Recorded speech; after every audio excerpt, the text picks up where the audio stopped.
ମଙ୍ଗଳବାର ଦିନ 11ଟା ସମୟରେ କୋଦଳାସ୍ଥିତ ଲକ୍ଷ୍ମୀନାରାୟଣ ସ୍ନାତକ ମହାବିଦ୍ୟାଳୟରେ ନିଶାମୁକ୍ତି ପ୍ରତିଜ୍ଞା ଓ ସଚେତନତା ସଭା ମହାବିଦ୍ୟାଳୟର ଅଧ୍ୟକ୍ଷ ରଘୁନାଥ ମୁଦୁଲିଙ୍କ ସଭାପତିତ୍ୱରେ ଅନୁଷ୍ଠିତ ହୋଇଯାଇଛି। ପ୍ରାରମ୍ଭରେ ଅନ୍ତର୍ନିହିତ ଗୁଣାବଳୀ ବର୍ଦ୍ଧକ ସଂଯୋଜକ ସପନ କୁମାର ଦାସ ଏ କାର୍ଯ୍ୟକ୍ରମର ଆଭିମୁଖ୍ୟ ସମ୍ପର୍କରେ ବକ୍ତବ୍ୟ ପ୍ରଦାନ କରିଥିଲେ।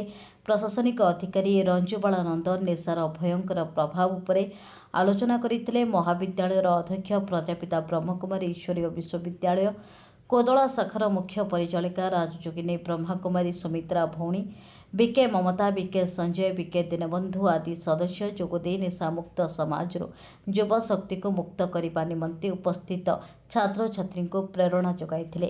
ନିଶାମୁକ୍ତ ସମାଜ ଗଠନ ନିମନ୍ତେ ଏକ ଶପଥ ପାଠ ଅନୁଷ୍ଠିତ ହୋଇଥିଲା। ଜାତୀୟ ସେବା ଯୋଜନାର ସଂଯୋଜିକା ସାଗରିକା ଦାସ, ଯୁବ ରେଡକ୍ରସର ସଂଯୋଜକ ରତ୍ନାକର ପ୍ରଧାନ, ରସାୟନ ବିଜ୍ଞାନ ଅଧ୍ୟାପିକା ମନୀଷା ପଟ୍ଟନାୟକ, ଗଣିତ ବିଭାଗୀୟ ଅଧ୍ୟାପିକା ଭୁବନେଶ୍ୱରୀ ରାୟ ସାମନ୍ତଙ୍କ ସମେତ ଅନେକ ଅଧ୍ୟାପିକା, ଅଧ୍ୟାପକ ଓ ଅଣ କର୍ମଚାରୀଙ୍କ ଆନୁକୂଲ୍ୟରେ କାର୍ଯ୍ୟକ୍ରମ ସଫଳ ରୂପାୟନ ହୋଇଥିଲା। ପରିଶେଷରେ ଫିଟ୍ କଲେଜର ନୋଡାଲ ଅଧିକାରୀ ଲିପୁନ ମାଝୀ ଧନ୍ୟବାଦ ଅର୍ପଣ କରିଥିଲେ। ଗଞ୍ଜାମ ବେଗୁନିଆପଡ଼ାରୁ ସୂର୍ଯ୍ୟ ନାରାୟଣ ବଡ଼ୁଙ୍କ ରିପୋର୍ଟ।